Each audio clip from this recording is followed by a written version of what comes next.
If your husband is not fulfilling his role as the imam of the house, it's a sufficient reason for divorce. He pays the bills but does not nurture the kids or me as his wife. He uses his authority when it suits him without consistency. Please let me know what I should do.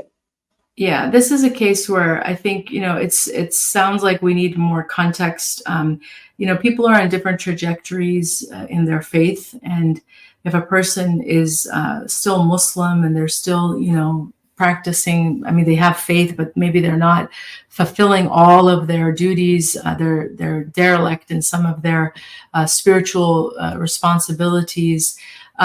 This is where, they say in this culture, like you're married through thick and thin, right? Through hardships and through challenges. So spiritual challenges are real. And sometimes people just kind of, fall into this dip.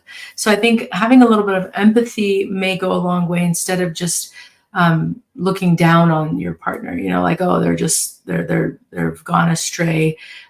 So what I mean by empathy is realizing maybe they're going through something that's causing them to not fulfill their religious obligations. And as a spouse, it would be good to, at least in good faith, try to address it. Maybe you can seek out if the local imam or someone in the family who's trusted, like a brother or sibling, could talk to them, could advise. But if they're really adamant or, just going through something and then that's bleeding into the relationship and it's causing other problems, then I think you need to explore your options. But always, again, be a person who's trying to be empathic as the first line of action. If it's like, oh, they're not doing what I like, or they're not exactly what I expected, I'm out the door.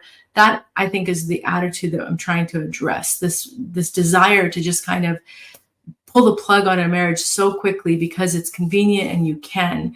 It's alien to our tradition. It's not from our faith. It's from this culture that has normalized just, recycling and getting through relationships really quickly. This is not our faith. Our faith is a faith that really sees marriage as a grounds for test and a grounds for spiritual growth and development. And sometimes it is your partner that when you're drowning, they're the life, they give you the lifeline that helps you out of it. So not to bail on someone just because they're going through some spiritual challenges, but rather try your best to advise, to give nasiha, to pray a lot for their guidance, to seek those advisors that could maybe help. And if you feel like it's just getting to the point where it's not tenable and it's becoming really difficult to stay married to that person, of course, then now you have options, but always do things with that degree of ihsan, of taqwa, of real desire to please Allah subhanahu wa ta'ala before your own nafs. And inshallah, Allah will give you tawfiq.